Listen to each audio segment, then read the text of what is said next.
Air Force personnel binaril umano ng isang pulis matapos makitang nasa apartment ng pulis ang kanyang misis sa Zamboanga City.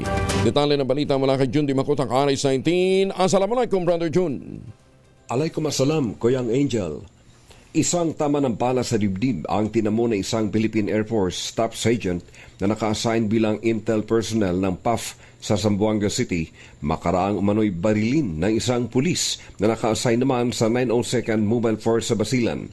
Batay sa resulta ng investigasyon ng Zamboanga City Police Office, papasok na sa kanyang trabaho ang PAF Staff Sergeant nang mapansin umano nito ang sasakyan ng kanyang misis na nakaparada sa harapan ng apartment na tinutuluyan ng pulis sa Calle Montesino, Galvez Drive, Barangay Santa Maria, Zamboanga City, pasado alas 9 ng umaga kahapon, araw ng Linggo.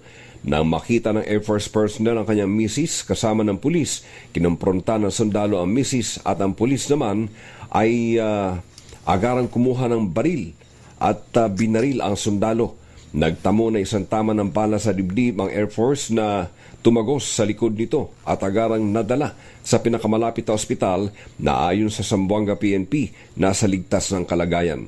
Habang nasa kustodiya ng Zamboanga PNP ang salaring pulis at ang misis ng sundalo, love triangle ang nakikita motibo sa insidenteng ito na inirefer na sa concerned investigating units para sa mga posibleng kasong isasampa laban sa mga salarin.